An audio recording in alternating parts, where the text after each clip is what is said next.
Salve, salve! Muito bom dia! Começando aqui pela PAN, mais um... Nossa revista radiofônica que traz informação, prestação de serviço, entretenimento, tudo isso no papo dessa sexta. Olha, dia 1º de dezembro de 2017. Já era esse ano, pessoal. Ainda falta muito voto. Dificuldade em obter apoio pode forçar o governo a adiar a reforma da Previdência. A não aprovação dela preocupa muitos setores da economia, em especial a indústria. Já já você vai saber por quê. Drama argentino. Marinha encerra a busca por tripulantes do submarino que desapareceu há 15 dias. Casamento do ano?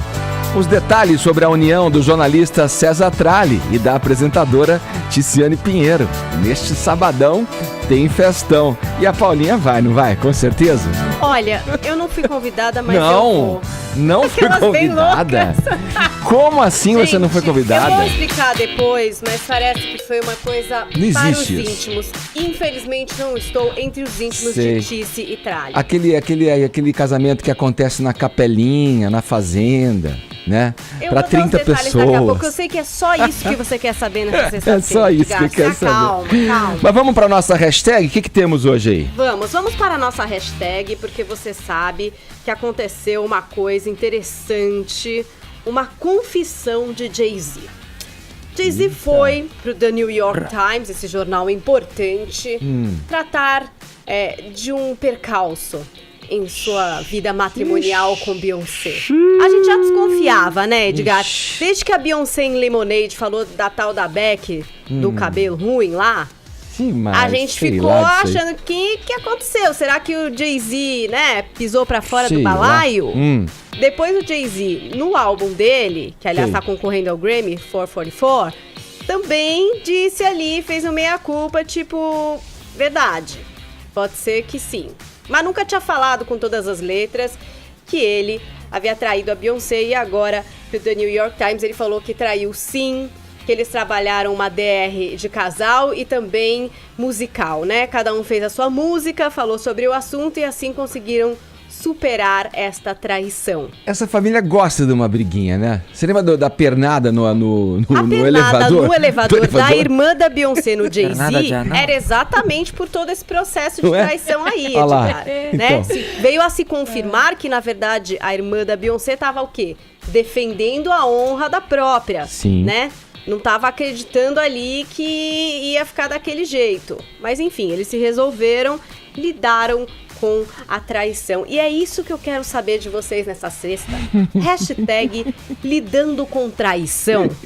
Você já teve que passar por isso? Já teve que perdoar? Já traiu e agora tá fazendo humilde aí, né? Tá querendo fazer o seu filme de novo, levantar a moral, né? Aí tem também aquele amigo, né, que às vezes peronomútil, de aquele pessoal que puxa o tapete no trabalho. Traição é assunto, né? Sempre tem muito assunto pra traição. Então eu tô pedindo pra vocês postarem as suas histórias, os seus gifs, os seus memes. Hashtag lidando com traição. Quem nunca, né, Ed? Quem nunca? E olha, tanto é assunto que eu quero também ouvir a opinião dos ouvintes pelo nosso WhatsApp, 11931171009. Queremos opiniões e relatos sinceros sobre traição. E aí, já foi traído? Traiu? Perdoaria uma traição, por exemplo? Sim ou não? São perguntas que ficam no ar aí. Por que você perdoaria ou por que você não perdoaria? Mande sua mensagem em voz ou em vídeo pra gente aqui ouvir no decorrer do programa, tá bom? Pra motivar os ouvintes, eu solto esta pérola do cancioneiro popular. Olha aí. Que beleza, olha aí. Que cena mais linda, será que eu estou atrapalhando o casalzinho aí? Aí já foi o flagra, né? Aí tá já de brincadeira, hein? Aí já era, né, Vini? Você que já teve em várias situações assim, como é que você se saiu dessa? A gente toca a vida, né? Tem que seguir. Edgar, essa música aí da Nayara Azevedo, tem o clipe no YouTube, eu fui ver, mais de 300 milhões de visualizações, tudo corno. É tudo corno, as pessoas se identificam, Quem né? nunca, Olha aí, gente? tá vendo? Peraí, você foi assistir? Eu Então... dei uma curtida lá. Você deu uma curtida? Curtida. Tem uma questão de engenharia que o ouvinte, cara Edgar, precisa saber. Como chama a usina que no fim do Rio Pinheiros reverte o Ah, sentido da água. Usina elevatória de traição. De traição, exatamente. Boa, Togui. É um engenheiro nato, hein? Essa noite de prazer. Você gosta, Não se né? aguenta. Vai Ele lá. rasga o coração. Rasga o essa hora. coração. Toma aqui os R$50.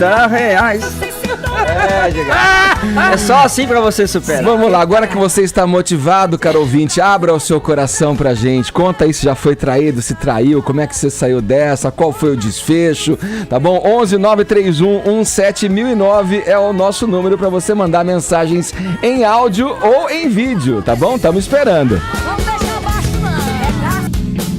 Vambora, né? Vamos em frente. E atrás vem gente, olha lá. No mais, pra ver o Morning Show, você pode baixar o aplicativo da PAN, pode ver pelo nosso portal, jovempanfm.com.br, tem o nosso canal no YouTube também, youtube.com/morningshowjp. E aí as mídias sociais todas elas, né? Instagram, Facebook com conteúdo extra. Vai lá na nossa página no Face. Se gostar, deixa o seu joinha que a gente fica amarradão. Todos convidados a passarem a próxima hora e meia colados aqui na Jovem Pan, porque o Morning tá só começando. Depois de 15 dias sem notícias do submarino Ara San Juan, a Marinha Argentina anunciou ontem que estão finalizadas as buscas pelos 44 tripulantes da embarcação. Bom, foi mais um dia marcado aí pela tristeza, os familiares consternados ali, né? Querendo saber notícias, querendo ter um corpo pra velar. Carol, quais são os detalhes que você traz pra gente? Pois é, um dia triste, porque segundo o porta-voz da Marinha da Argentina, não há mais esperança de encontrar sobreviventes. E quando você fala isso pros familiares, é a mesma coisa que nada. Como você disse, eles querem um corpo e eles, claro, enterrar acreditam. seus entes queridos, né? E acreditam sempre numa última esperança, quem sabe ali possa encontrar alguma coisa ainda nessas buscas. Porque 13 países, incluindo o Brasil, participaram dessa operação e a Marinha Argentina ainda vai continuar as buscas pelo submarino para tentar descobrir, inclusive, o que aconteceu, porque dali tem-se alguma explicação, porque ainda isso está bastante inexplicável. A gente tem ainda a explicação, a única coisa que a gente tem é que houve uma explosão, né? Tem algum tipo de contato desse submarino a 400 quilômetros da costa, essa confirmação de que houve uma explosão. É a única informação que se tem até então.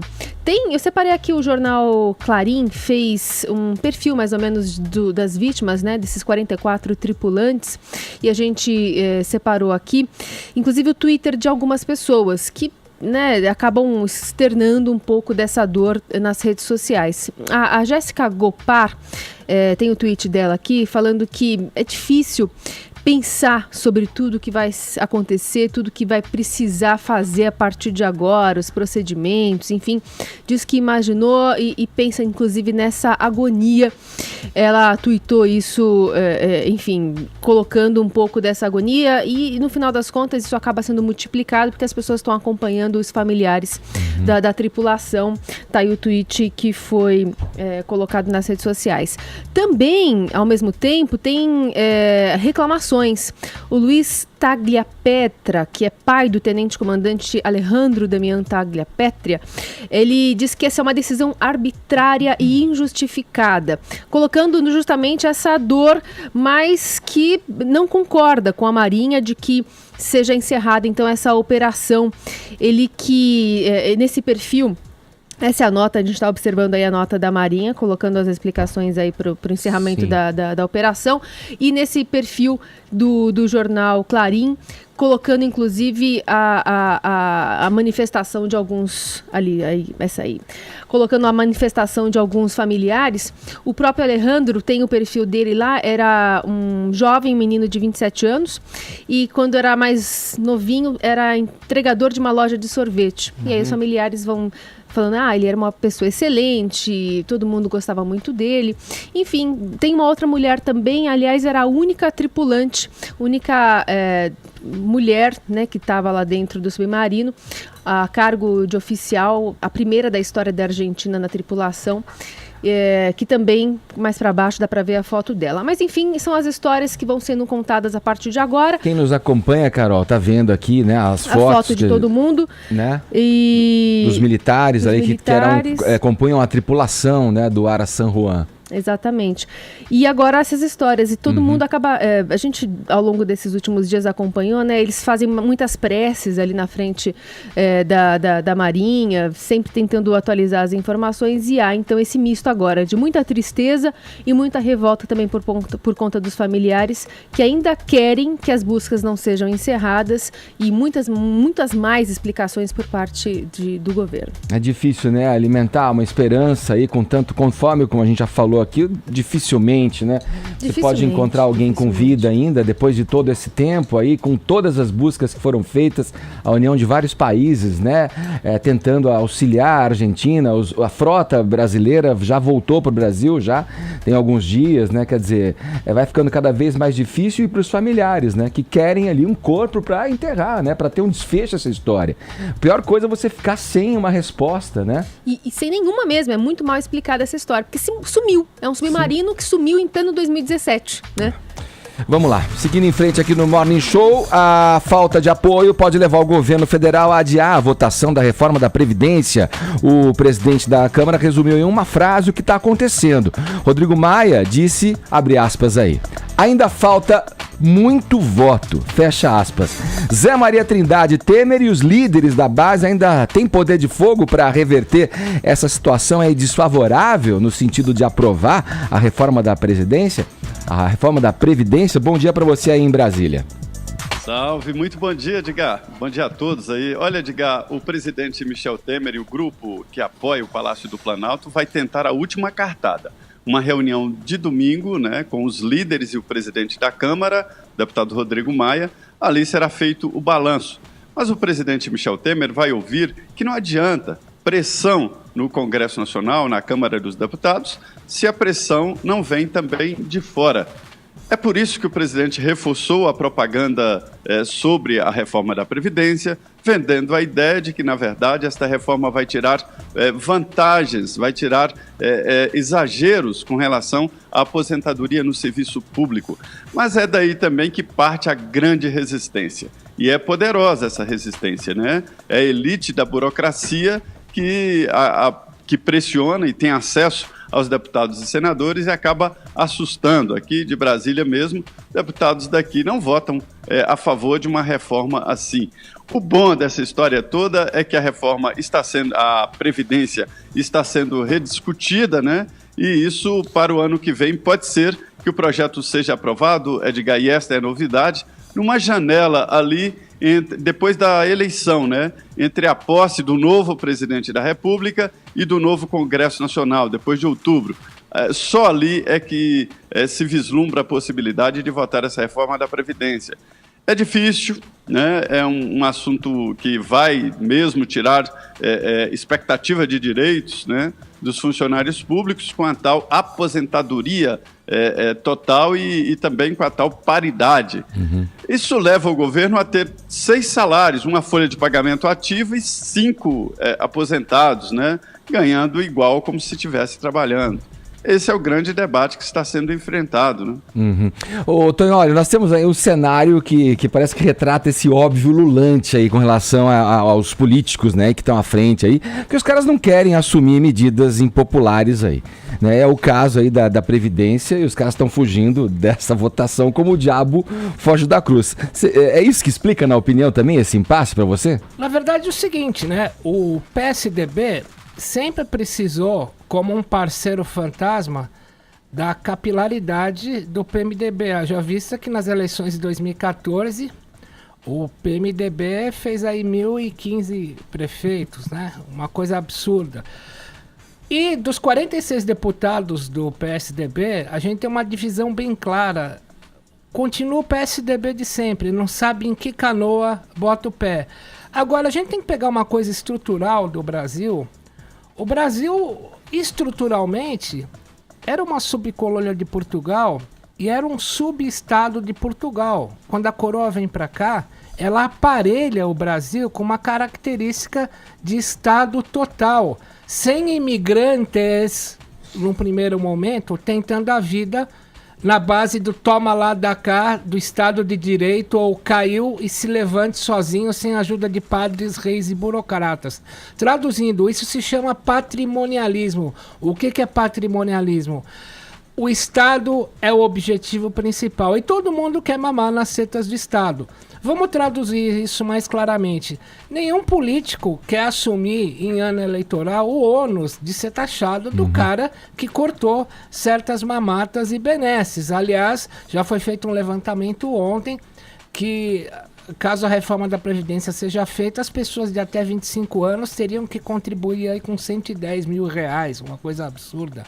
Ninguém vai querer colocar o pescoço nisso. Agora, muito menos o PSDB.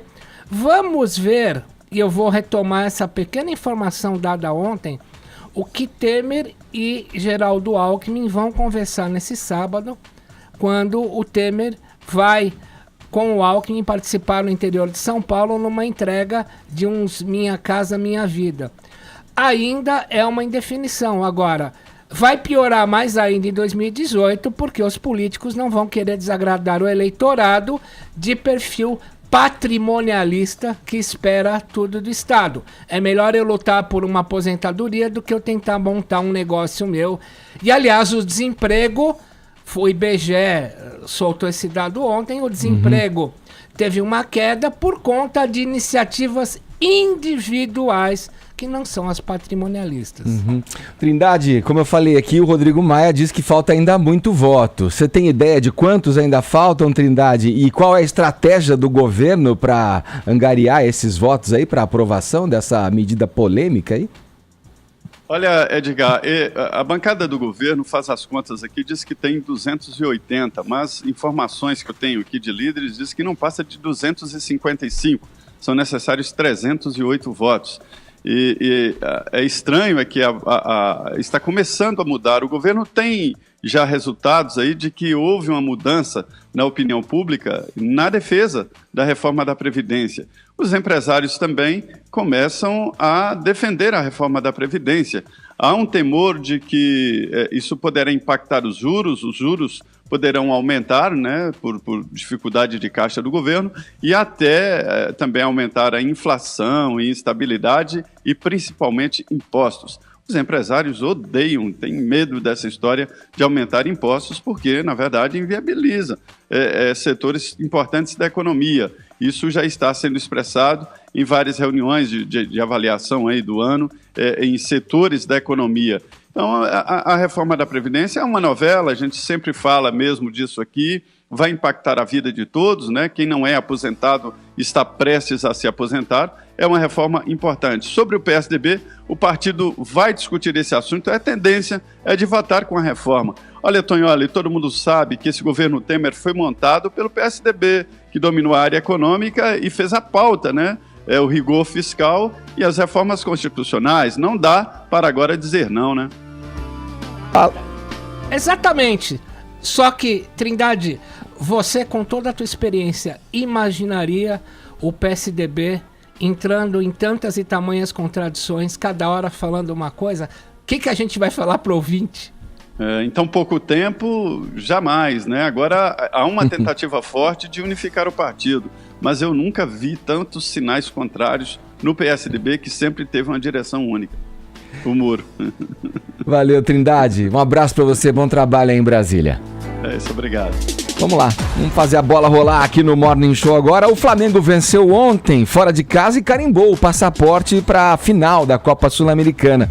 Vamos lá, Vini, o destaque da partida foi a nova muralha do Mengão. Ave César.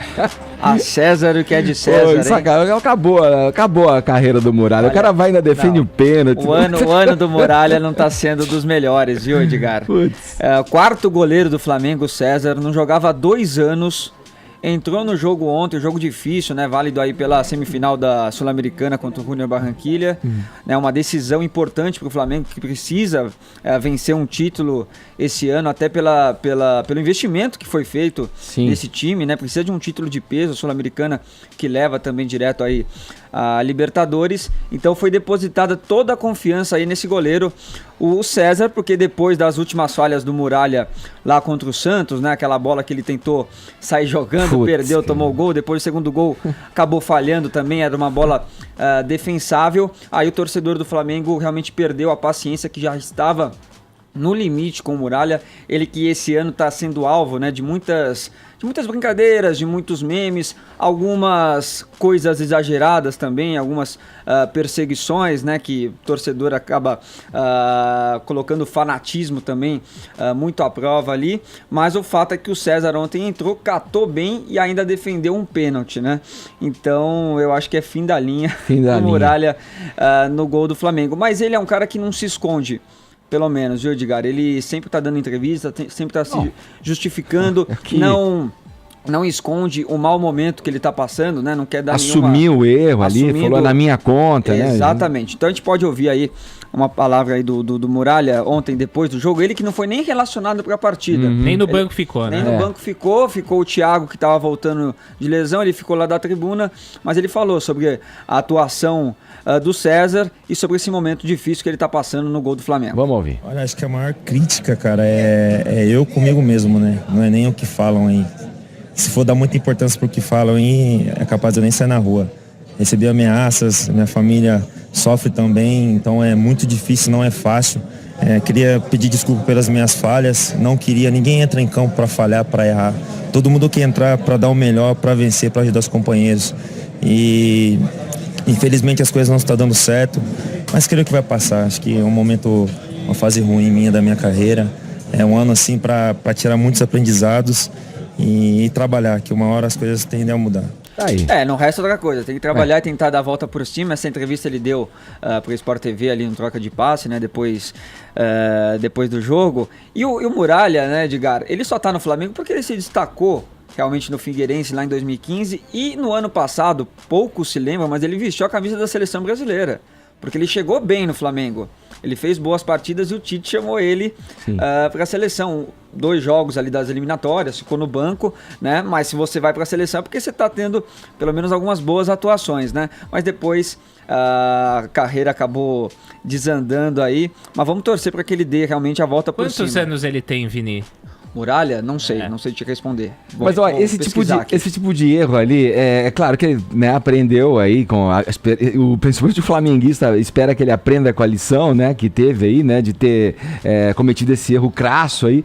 Eu me lembro, vendo o erro do Muralha, do Marcão, você lembra o Marcão do Palmeiras? Foi sair jogando, ele era péssimo com o pé, né? Sim, teve aquele lance clássico contra o Vitória, né, que ele foi chutar. O Cássio quase tomou um gol esses dias também. Então, ele só foi perdoado porque o Marcão era o líder, né, dentro do Palmeiras, amado pela torcida e tal. E olhe lá, hein? Dificilmente o goleiro consegue reverter uma situação ruim. E aquela coisa, né? O goleiro quando falha é gol. É gol. Então, agora, para boa parte da torcida, eu tô me referindo a todos os torcedores de futebol, você não pode pedir razoabilidade, né? Agora você vai acabar com a carreira de um cara por causa de um lance. Também. Futebol é feito de altos e baixos. O próprio Marcão que você tá citando, o que virou o Marcão, né? Hoje ele é reconhecido ídolo, como? É ídolo do Palmeiras. E o Cássio, depois que ele virou ídolo do Corinthians, depois da Libertadores, do Mundial, ele passou 2 anos aí bem difíceis também, com muitas falhas, bastante criticado, e esse ano deu a volta por cima e foi campeão. Muralha tem 28 anos, e só uma curiosidade, viu, Edgar?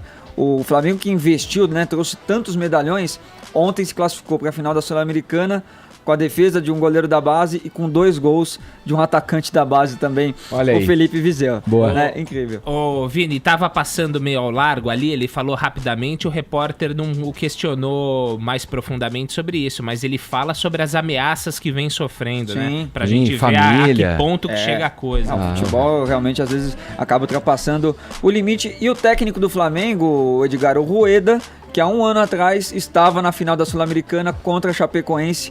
Ele era técnico do Atlético Nacional. O Atlético naquela oportunidade cedeu o título para a Chapecoense e 1 ano depois ele chega aí à final da Sul-Americana com o Flamengo. Se vencer, direto na Libertadores e abre mais uma vaga no Campeonato Brasileiro. Então tem muito time de olho aí nessa vaga aí que vai abrir no Nacional. Daqui a pouco vai todo mundo pra Libertadores, né? Porque o brasileiro antes iam só 4, agora vão 6, só que aí ganha, vai 7, 8. Sim. Enfim. Ô, Edgar, você sabe quem gosta muito de futebol? Você vai se surpreender. Quem? O Tonholi conta pra você. Tonholi, quem, Tonholi? Gente, eu pari o Collor e dei cavalo de pau com a boca de tanto rir quando eu vi esse tweet. E agora, meu caríssimo ouvinte, cara, eu vou explicar que tá acontecendo? O maior futebolista do Brasil é o ministro Gilmar Mendes.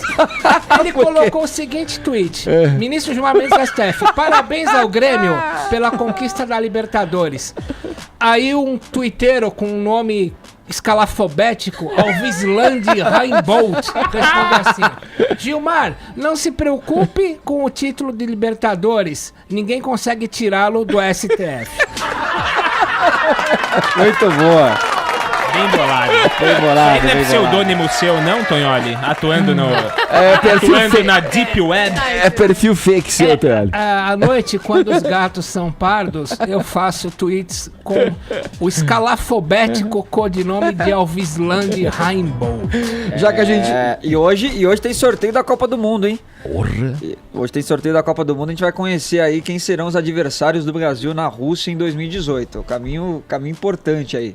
Foi por isso que eu vi uma frase isolada, acho que do Neymar: o Brasil tá preparado para enfrentar qualquer um. Foi meio em cima desse assunto, Sim, né, do sorteio e tal. Mas se pegar o Marrocos, melhor, né?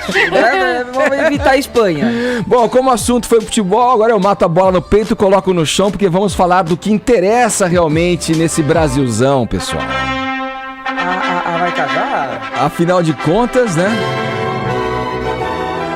O que seria de nós, né? Sem o amor. Sem o amor, sem o casamento, sem a notícia mais importante do dia. César Tralli e Tíci Pinheiro vão se casar amanhã, Paulinha. Você tá ansiosa? Não. Separou já o figurino? Eu vou tentar ir de penetra nesse casamento. Não fui convidada. Importante lembrar que já estão casados no civil, hein, Edgar? Numa cerimônia secreta que aconteceu em 11 de novembro. Então já tá tudo assinado e tal, mas agora perante a igreja e os amigos, festa amanhã em Campos do Jordão, senhor Edgar. Você não acha que o Tralli deveria entrar de patins na igreja? Né? Olha, você tá zoando. Eu acho o Tralli um dos caras mais Eu também elegantes acho, que tem. Quando ele acho. senta naquele banquinho no jornal, ele colocou até o Dória no chinelo, porque é difícil sentar elegante ali, entendeu?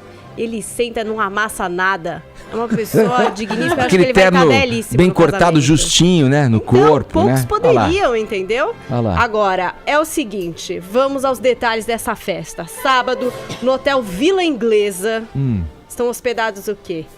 Os convidados de César Tralli e Tíci Pinheiro. Tiveram que reduzir bastante a lista para um convidado de famoso. 250 pessoas é pouco. Achei pouco. Casar em Campos não tá meio demodê? Eu achei demais casar em Campos. Eu não fui sobado pela Tíci.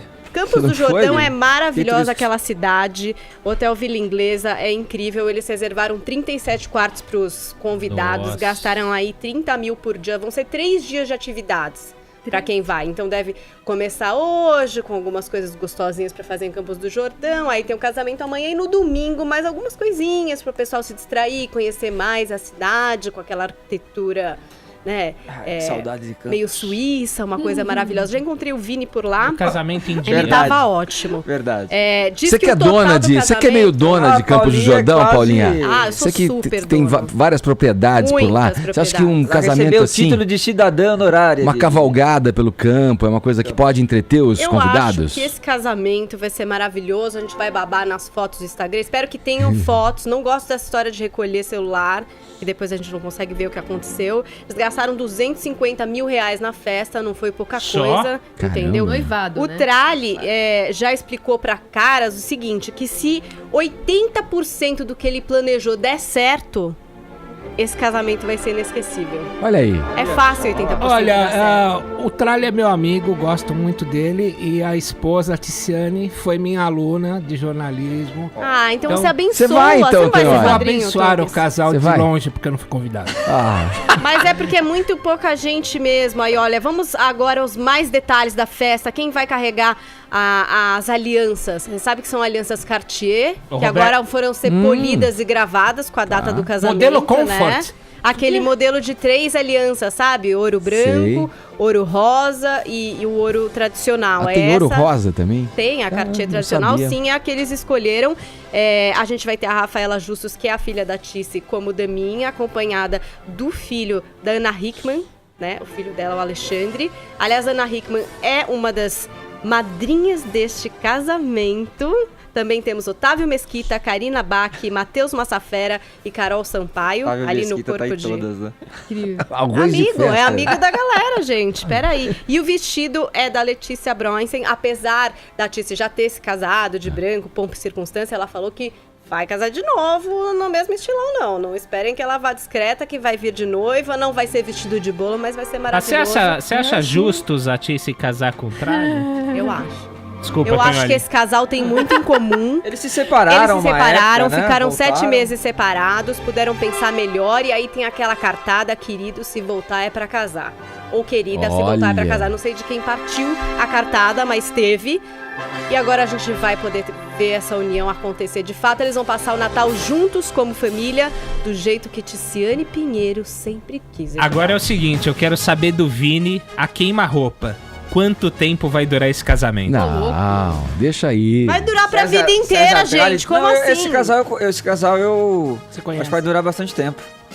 Acho que vai. Com essa segurança que você afirmou. Sim. Agora a Paulinha falou do Otávio Mesquita, né? O Otávio Mesquita, o Bruno de Luca e o David Brasil estão em todas as festas de casamentos de famosos no Brasil, né? Impressionante. É arroz de festa. É bom ser amigo da galera, né? Os caras vão fazer um piquenique em meio aos araucárias de Campos do Jordão. Bom, vamos lá. Daqui a pouco a gente segue aqui no Morning Show, agora 10 horas 32 minutos, horário de Brasília.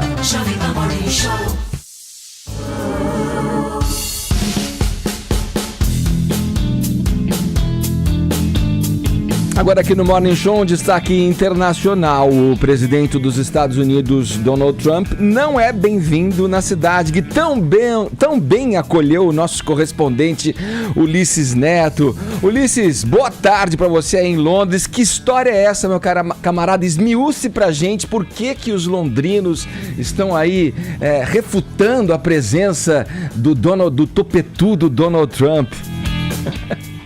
Edgar, boa tarde para vocês aí, bom dia, né, no Brasil para vocês.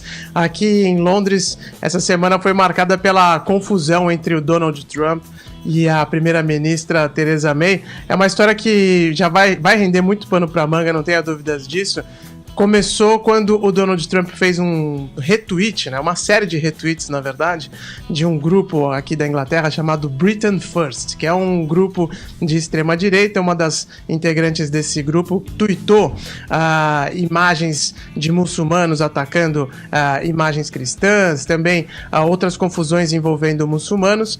E essa história toda acabou ganhando repercussão, porque esse grupo Britain First, ele é considerado um grupo malquisto aqui no Reino Unido, né? Na verdade, vai até além disso, porque um dos líderes do grupo já foi preso, o presidente dele foi preso, porque não cumpriu uma ordem judicial de se manter afastado de mesquitas.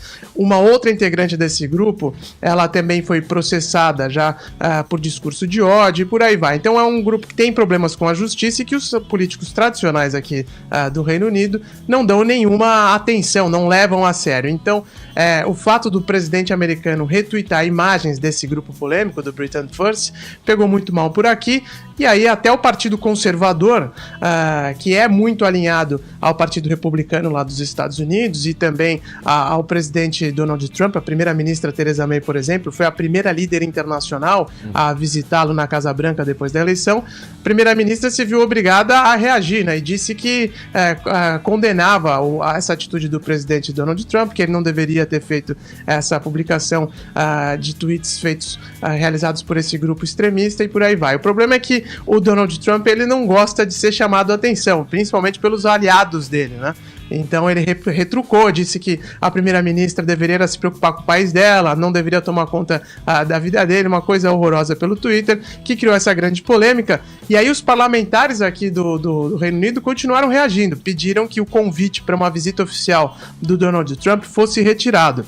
Isso não aconteceu, ele ainda não veio aqui para o Reino Unido desde que assumiu o comando da Casa Branca, mas havia nos bastidores uma negociação da Casa Branca para que ele visitasse entre o país em janeiro do ano que vem, quando a nova embaixada americana vai ser inaugurada aqui em Londres. Não seria uma visita oficial, porque a visita oficial tem toda aquela pompa, né? O protocolo, ele vai visitar a chefe de Estado, que é a Rainha Elizabeth II. Normalmente dorme-se até, os chefes de Estado, os mandatários dormem até lá no Palácio de Buckingham. Não seria uma visita com essa pompa toda.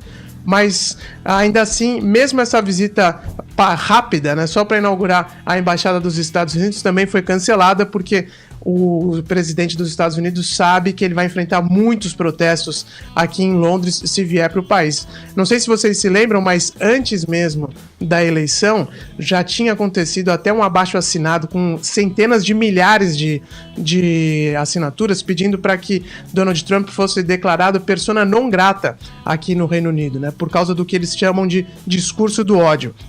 E as leis britânicas de imigração, elas permitem isso, que se uma pessoa é considerada a propagadora de notícias, ou melhor, de visões extremistas, ela pode ter a sua entrada impedida no país. Óbvio que o parlamento não levou isso adiante, mas inclusive esse pedido teve que ser discutido por causa do tamanho desse abaixo-assinado. O Donald Trump realmente não tem muitos seguidores, apoiadores aqui, né, na Terra da Rainha, e eu acho que ainda vai demorar bastante para ele fazer essa visita oficial.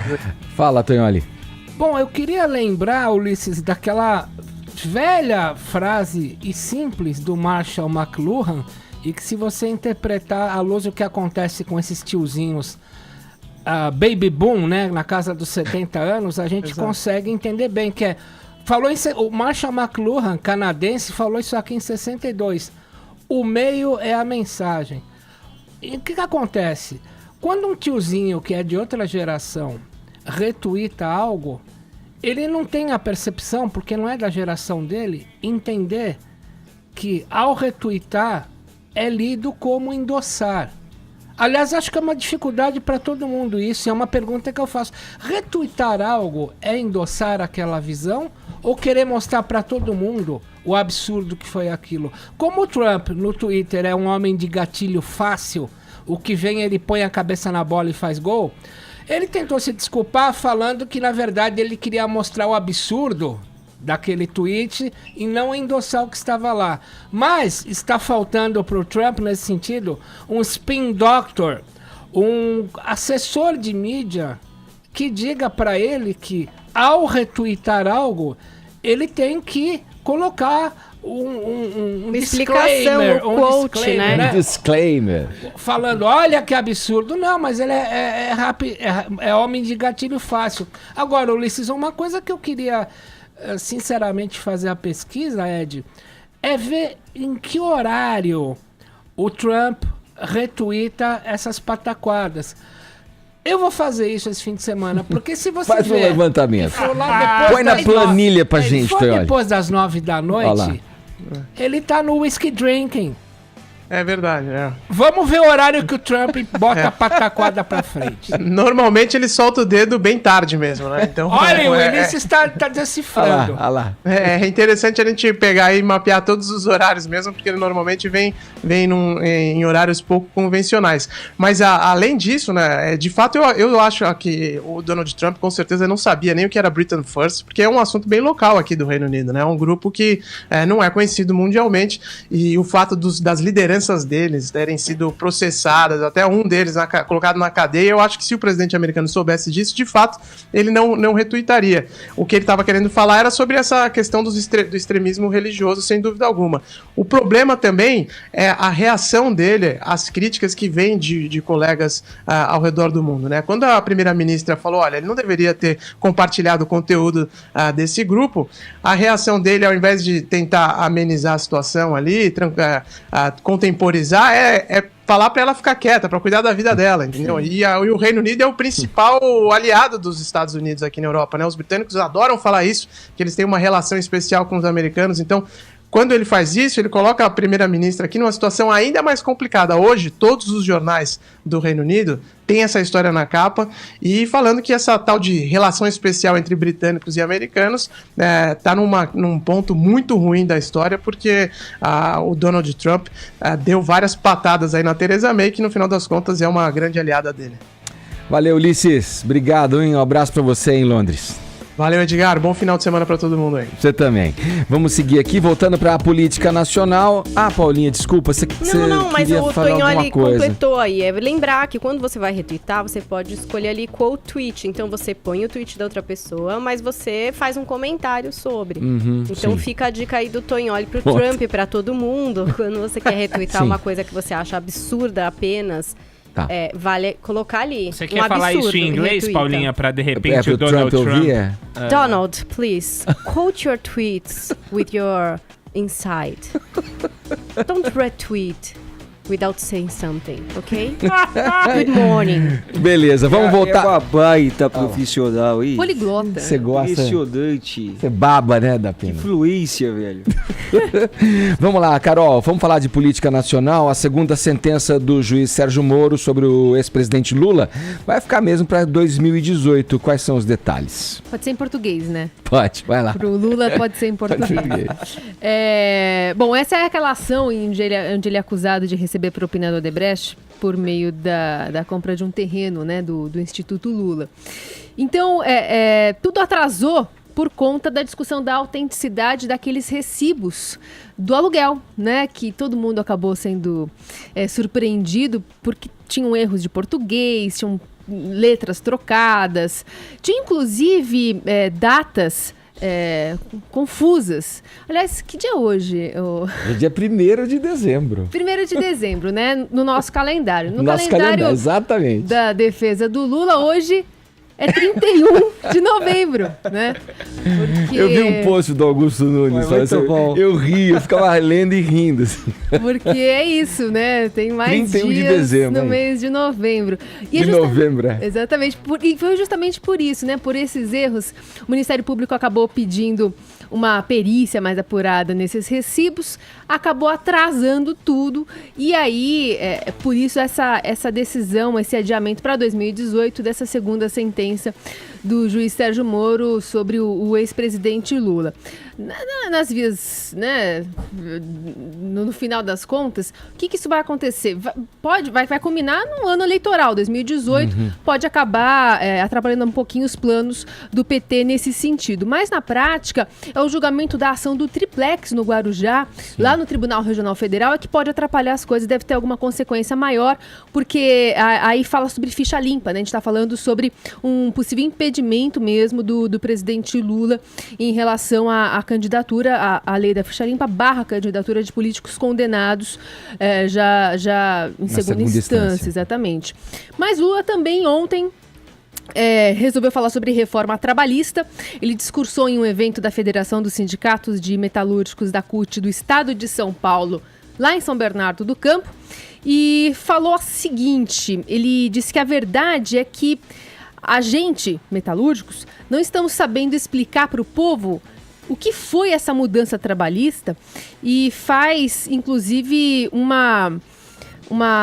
chamamento, uma comparação, na verdade, desse trabalho intermitente, quase uma volta à escravidão. Ele faz essa comparação, enfim, chama muita gente a voltar a brigar, voltar a chamar, voltar a deixar muito claro para os trabalhadores que o quão ruim é essa reforma trabalhista. Ele, inclusive, faz assim: vocês vão ter que voltar para a porta da fábrica para brigar muito, como a gente já brigava nos anos 70.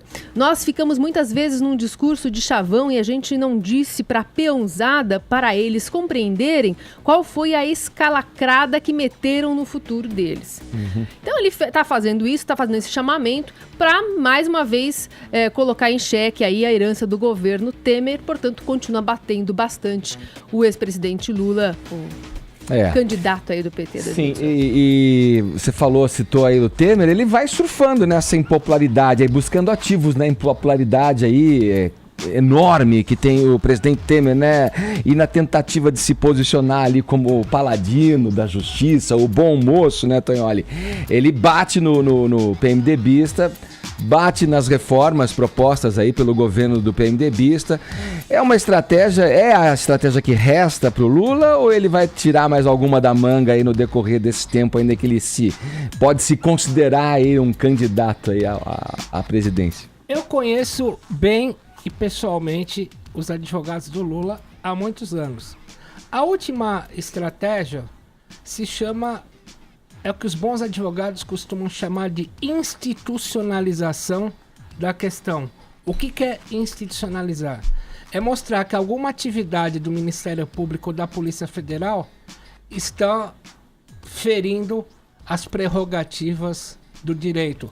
Eles chamam, Paula, né, em inglês de lawfare.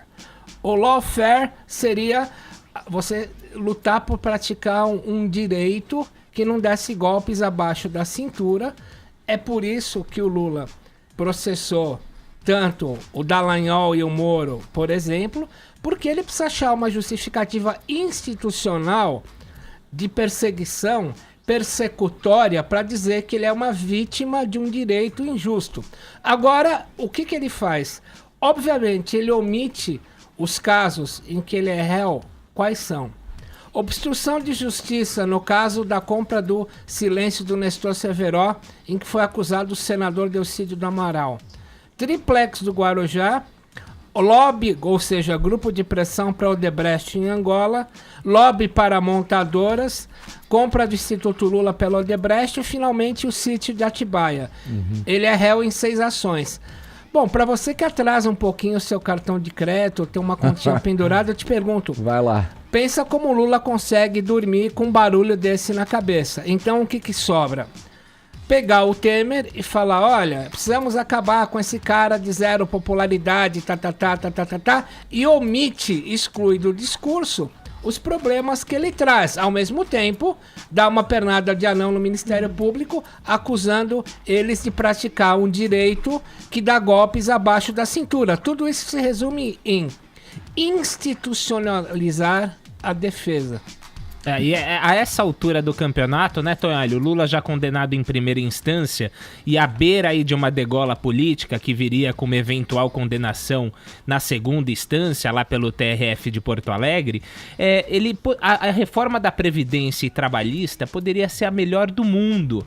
Mesmo se ela fosse a melhor do mundo, o discurso do Lula seria exatamente igual. Isso faz parte da construção de uma narrativa que, como você bem evidenciou, tá calcada aí. O objetivo dela é fazer do Lula um mártir, uma vítima de todo esse processo político, usando isso que você falou, que vem lá dos Estados Unidos, o termo lawfare.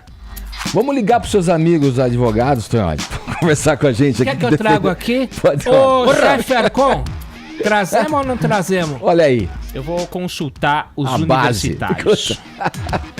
Vamos lá, agora a gente vai mudar o assunto aqui no Morning Show, falando do universo pop. Digamos assim, eu vou até colocar uma musiquinha que acho que vai ficar melhor, Paulinha.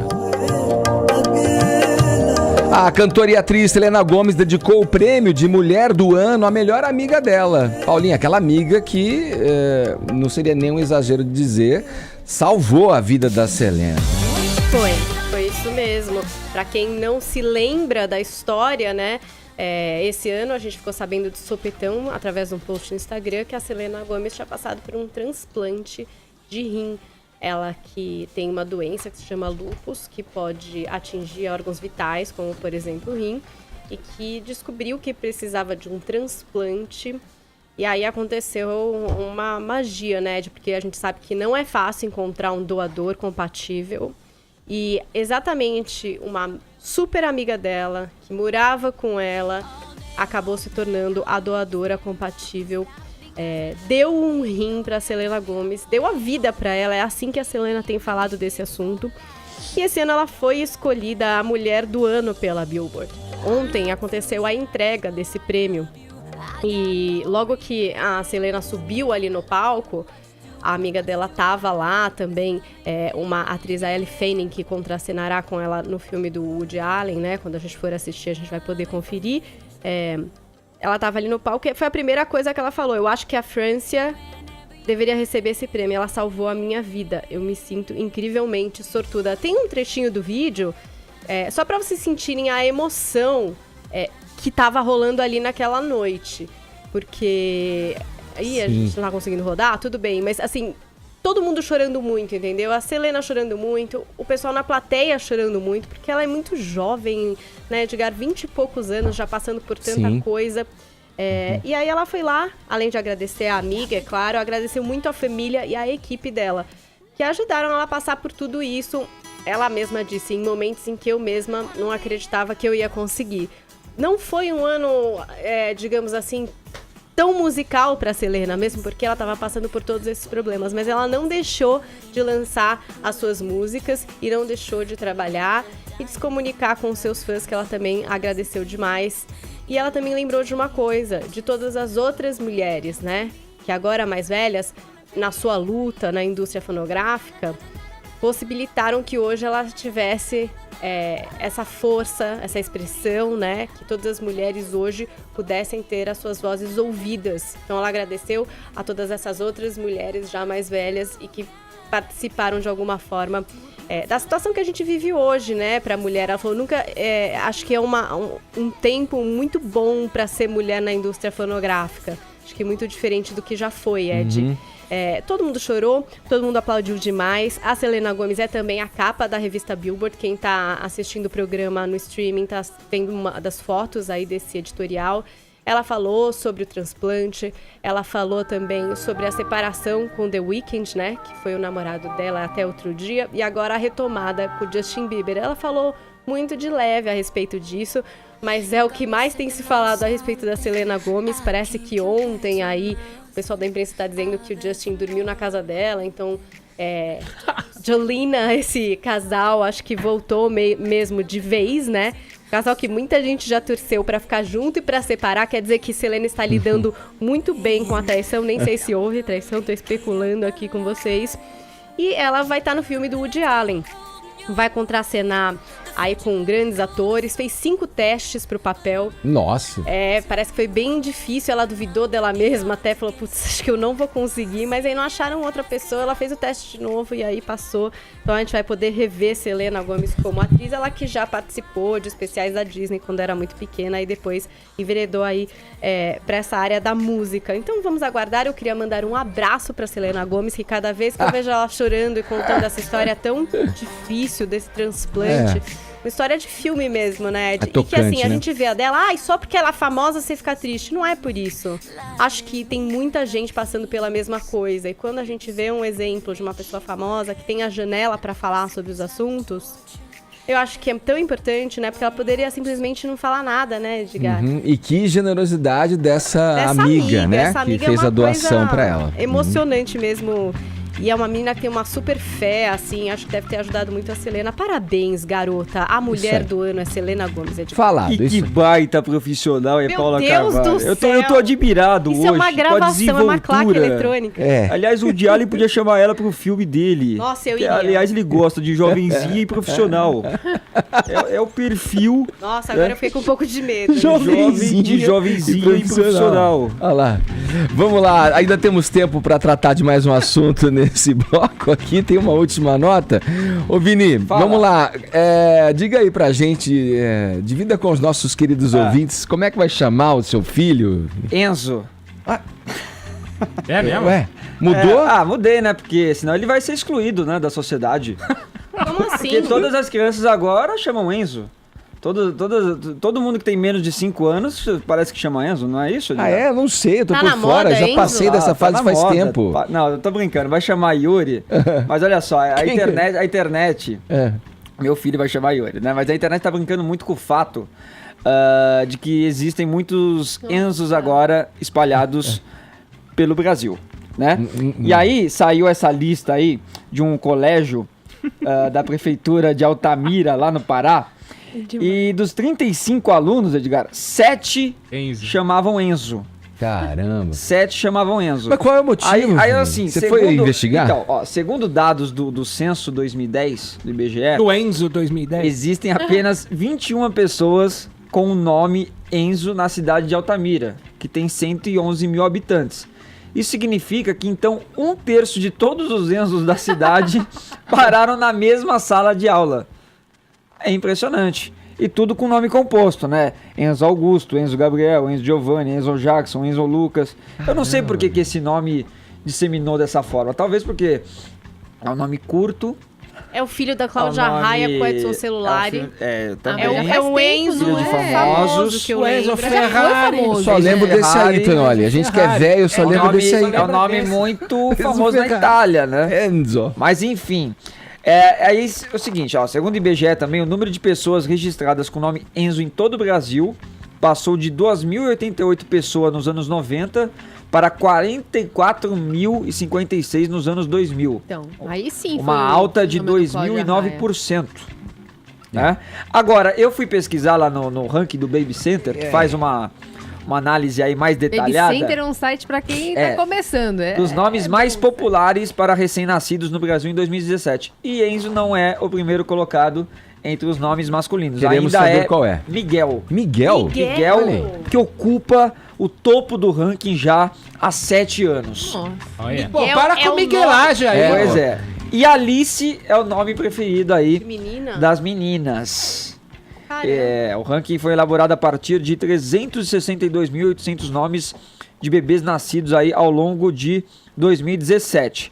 Aí quando a gente fala em nome composto, aí sim aparece o Enzo, porque é Enzo Gabriel, é o nome que é mais utilizado aí. Tá brincando? Enzo Enzo Gabriel é o nome composto. Eu tenho o nome composto. Qual o nome composto? Não é do Anjo Edgar? Gabriel? Qual é o meu nome composto? Edgar Piccoli. Não, Edgar eu Carlos. tenho Edgar Carlos.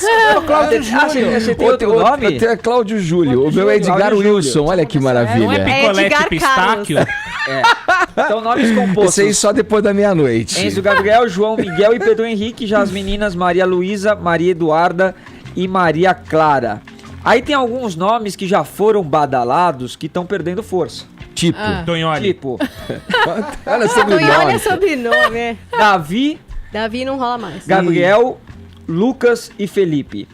Manjado. Esses aí. Gabriel, Manjado. Mas você sabe que todo pai, Vini, não sei se você já fez essa procura, sempre quer saber o que significa o nome. Então, Sim. Enzo Gabriel, é importante saber Nossa. que Enzo significa príncipe do lar ou vencedor. E Gabriel significa homem forte de Deus e fortaleza de Deus. Então, esse é o significado do nome composto mais popular no Brasil. Eu fui buscar também os nomes aqui da bancada, né? Vai rápido. Porém, entre os homens só apareceu o meu nome entre os 100 mais colocados, Vinícius ali na posição 48, apesar que do último ano perdeu 6 posições. Vinícius que nem o Edgar não aparece. O Vinícius, É vinicultor, Vinícius, tá? Significa vinicultor. Exatamente. cara. É muito manjado. Ricardo, Cláudio e Ricardo não apareceram. Paula também não apareceu entre as 100 mais das meninas. Carolina apareceu na posição 81. E só pra finalizar, Edgar, a pesquisa ainda mostra... E o meu? Você não falou o meu, Edgar pô. não apareceu não tá entre lá. os 100 Igual mais eu. colocados. Muito exclusivo, né? Só pra finalizar, a pesquisa ainda mostra uma tendência de crescimento de filhos de famosos, como a Paulinha falou, para 2018. Então, Melinda e Teodoro podem subir Melinda. bastante, porque são os nomes dos filhos do Michel Teló e da Thaís Cersosa. Meu Ou Deus. Benício, Joaquim e Eva, do Luciano Huck e da Angélica. E também nomes de super-heróis, como Oliver, Thor e Kal-El. Meu... Ou de personagens da série Game of Thrones. Ai, meu Deus. Não, Arya, Meu Deus. Tá bom, vai. Vini. Khaleesi e Daenerys. Tá Meu bom, velho. Deus. Obrigado, São esses os Vamos lá. próximos nomes aí das crianças do Brasil. Edgar. Medo, medo. Vai dar pena, manda a hora certa aí pra gente. Brincadeira, velho. Chama João. 11:02, horário de Brasília. Jovem Pan Morning Show.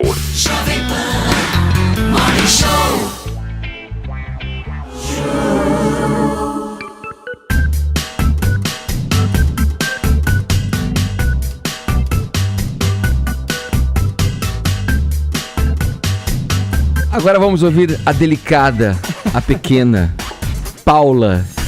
A baixa. Abaixo. A gente ficou o Esse é o break significado? inteiro querendo descobrir o significado dos nomes das pessoas Eu das protejo bancadas. minhas riquezas com a lança. Pois é. Hã? E eu sou baixa, pequena. E o que mais chocou a gente é que o Cláudio, Nossa. Cláudio Tonholi, era coxo e manco e ele já sabia Já disso. sabia. Era o único que A já vantagem sabia. é que quando ele sofria bullying, pelo menos quem fazia Não, bullying ninguém com ele era o fazia, ele já intelectual, sabia. né? Porque sabia do A minha significado. vantagem, Então, olha. eu vou contar, olha que tristeza, é desfazer uma pedra de crack chorar. Eu sofrera um acidente e fiquei um tempo andando de bengala. Ele foi atropelado Isso é por um verdade. Aeroílis. Um Aeroílis em Santos. E aí saiu na época o manual do escoteiro mirim. Estou falando entre 1970 e 71.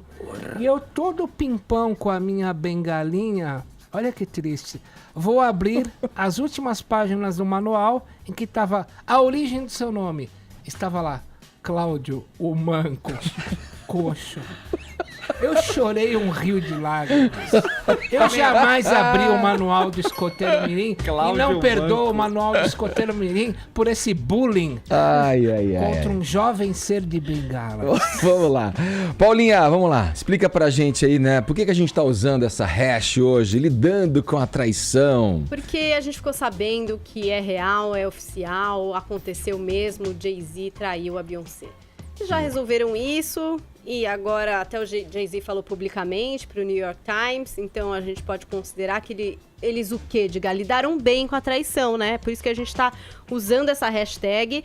Lidando com traição. Lidando com traição, exatamente. O Marcos Ribeiro diz aqui, ó, este é um assunto para o cantor Falcão, que criou várias músicas para pessoas que passam por isso. O Clube do Corno, né?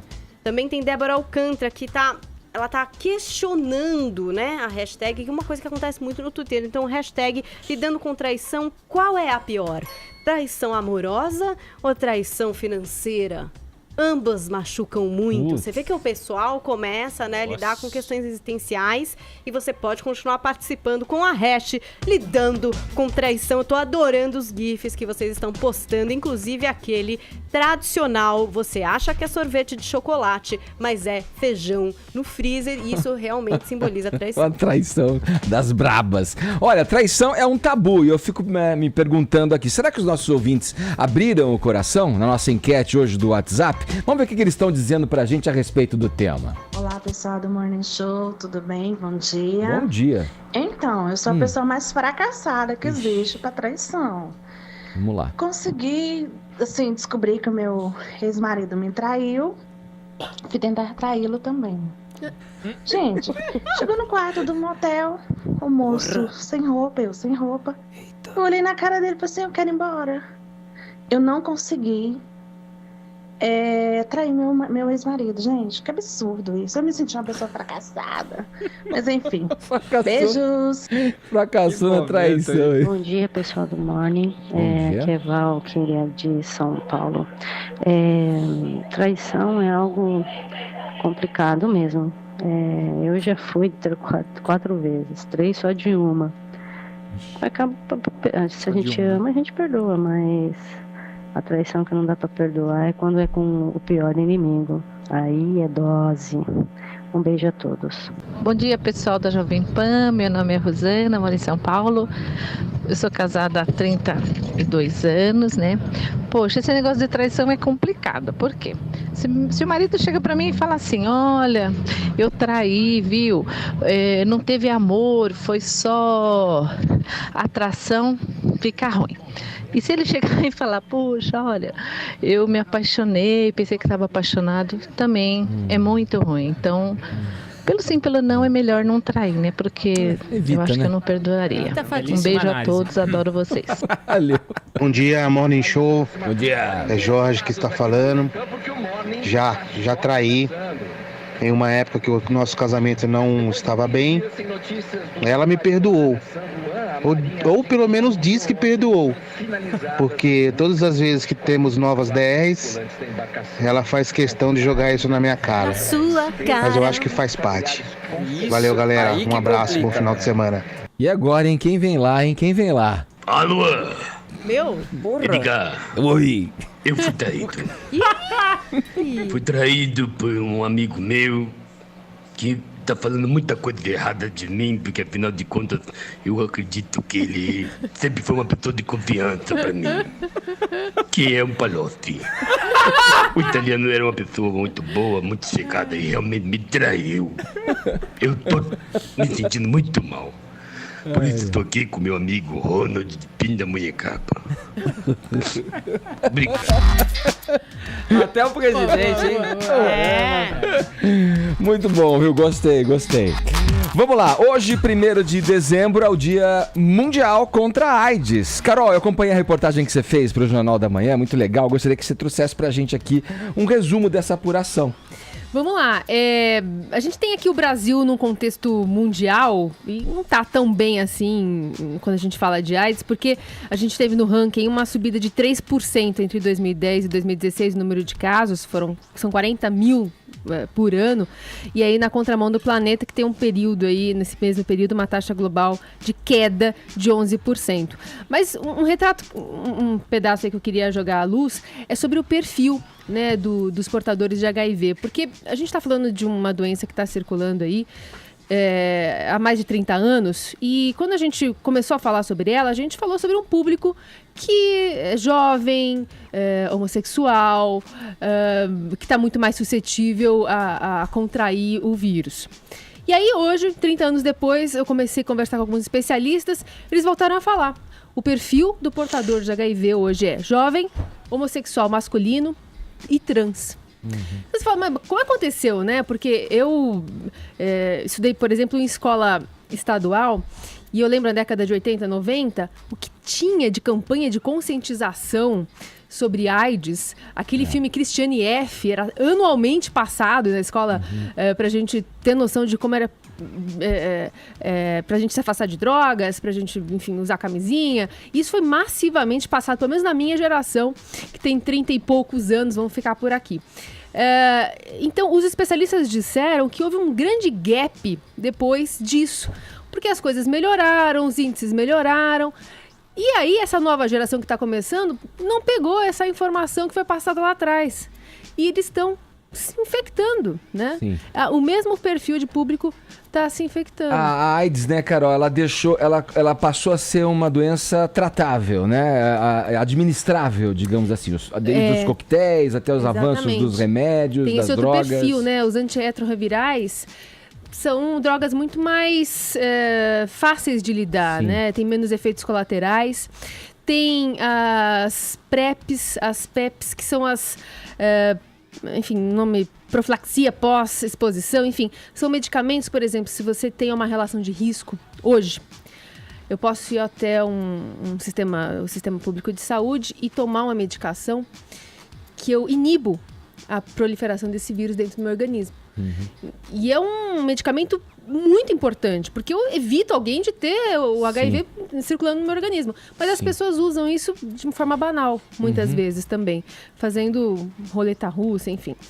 E tem a questão também ainda do preconceito da camisinha, que ainda é coisa do passado. Tem até um estudo do Ministério da Saúde que diz de cada 10 jovens entre 15 e 25 anos, 6 não usam camisinha. É muita coisa também.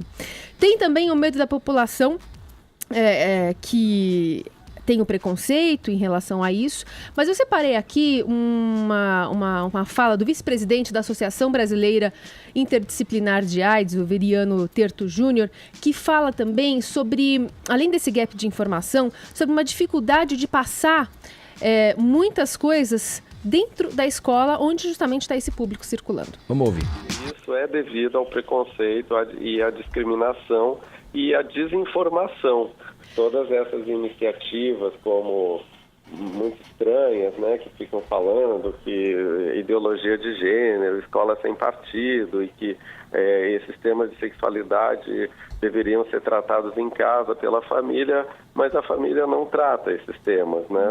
Os jovens não têm como conversar sobre sexualidade, saúde sexual, saúde reprodutiva em casa. Quer dizer, a escola seria o lugar ideal, né, com professores preparados, mas o contexto conservador, o fundamentalismo religioso, o conservadorismo religioso, tudo isso tem impedido que a mensagem de prevenção adequada chegue justamente numa das populações mais vulneráveis, que são aqueles mais jovens. Então ele coloca ingredientes importantes, que a gente fala que agora tudo vira muito polêmica, né, dentro da escola, e essas informações, no final das contas, não chega a... Mas não está mudando isso, Carol? Você não sentiu isso conversando com as pessoas, fazendo a matéria? Isso não está mudando?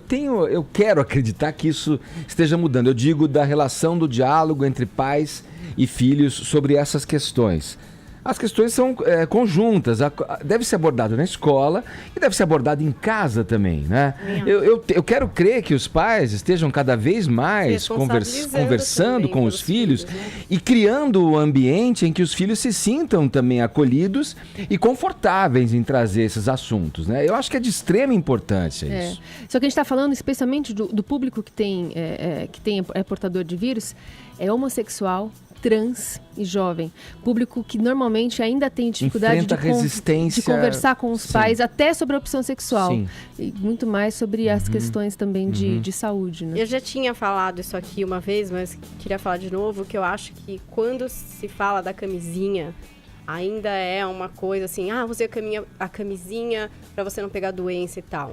Eu acho que as pessoas deviam tentar trazer uma emoção do cuidado ao usar a camisinha. Porque quando os pais são casados e estão ali no lar, que pais que falam a gente usa a camisinha porque a gente se ama e a gente se protege?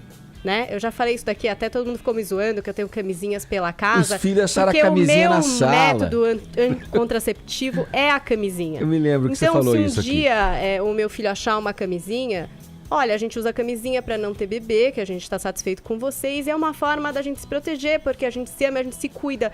Não é porque eu desconfio do seu pai, porque eu acho que eu vou pegar uma doença, é um método contraceptivo que tem carinho e tem amor ali. E eu acho que é isso que a gente não consegue ensinar pros caras. Eles acham que vai ser muito gostoso transar sem camisinha, que vai ser muito melhor, e que a camisinha é pra usar com alguém que você acha que tem uma doença. E quem você ama, você acha que tem uma doença, às vezes você não acha, só que às vezes a pessoa tem. Sabe? E tudo bem, vai lá experimentar, mas se ama o outro, sabe assim? E a camisinha não é um ato de desconfiança, é um ato de cuidado, de carinho, e isso ninguém ainda conseguiu me mostrar em nenhuma campanha.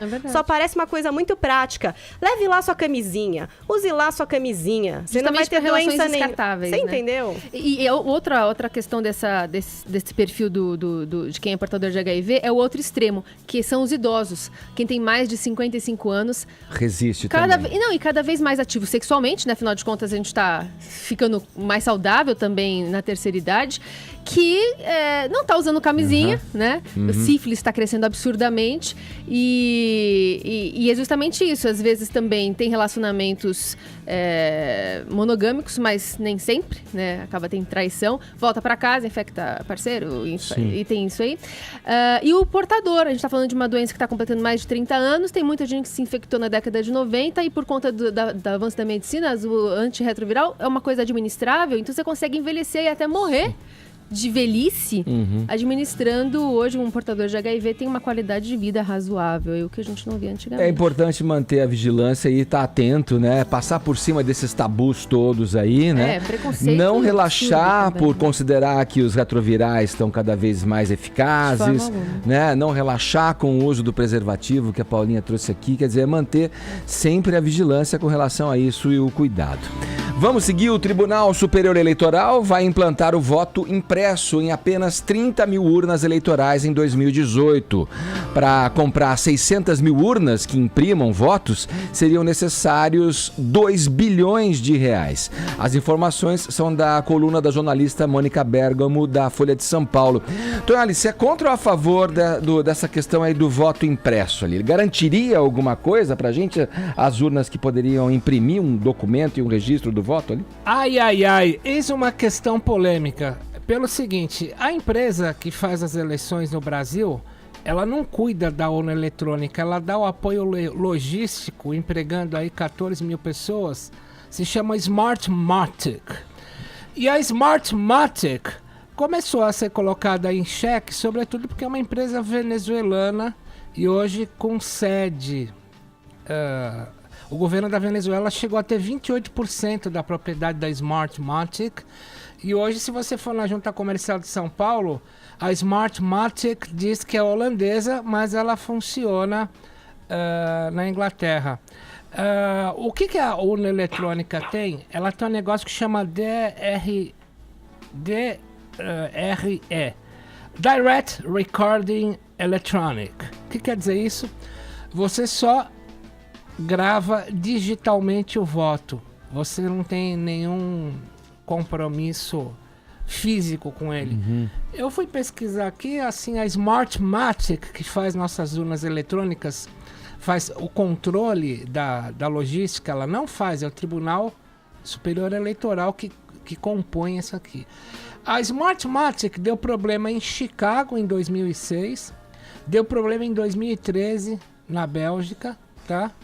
E nas eleições de 2014, quando começaram a falar que havia havido fraude por conta desse controle, o PSDB pediu uma auditoria contra a Smartmatic e não conseguiu provar nada. Só que, volto a dizer, ela deu problema em Chicago e deu problema na Bélgica. Por outro lado, apesar dela ser venezuelana, na Venezuela, a Smartmatic, ela é mal empregada no seguinte sentido. A própria empresa Smartmatic, que é de origem venezuelana, acusou o Nicolás Maduro de ter manipulado as últimas eleições da Assembleia Nacional Constituinte do país, porque lá o governo tem controle direto sobre o que está dentro da urna. Ela mesma denunciou o país que a criou, a Smartmatic. Agora, no Brasil, vamos ser justos, não houve nenhum problema, inclusive na auditoria feita pelo PSDB em 2014. Agora, que a Smartmatic é polêmica? É.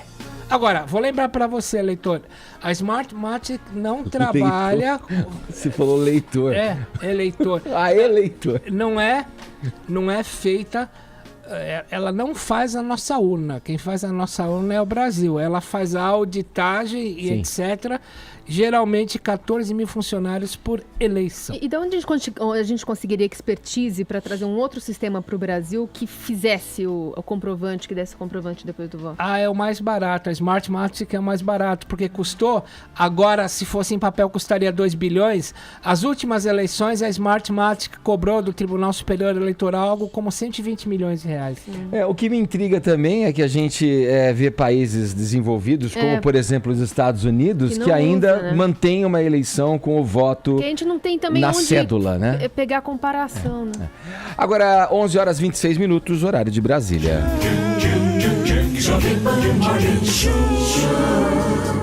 Reta final do Morning Show dessa sexta-feira, a gente vai fechando a semana, não tem como não mencionar, como não tratar desse assunto aqui também, da praia musical, porque afinal de contas, trata-se de um dos maiores ícones do rock vivos aí, Neil Young, né? Olha aí, ó, a gente tá ouvindo um trechinho de uma canção do Neil Young, que tá no disco novo do Neil Young. Vamos ouvir um trechinho aqui, ó. Children of Destiny é o nome dessa canção.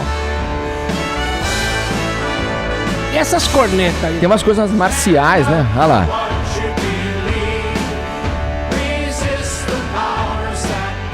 Bom, tá na praça a partir de hoje o novo álbum desse cara que é um dos maiores monstros da atualidade do rock, o canadense Neil Young, que tá lançando The Visitor.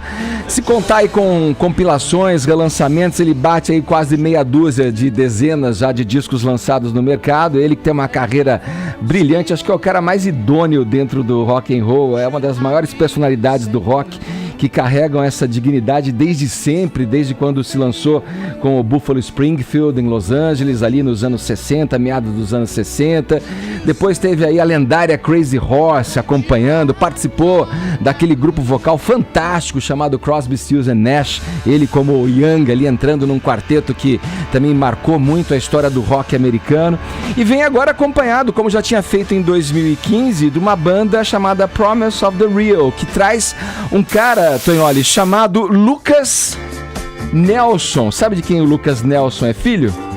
Do Willie Nelson? Do Willie Nelson, um ícone da country music. Essa banda está acompanhando também o Neil Young em The Visitor, esse novo álbum dele, que a gente ouviu um trechinho de Children of Destiny. Está em todas as plataformas digitais.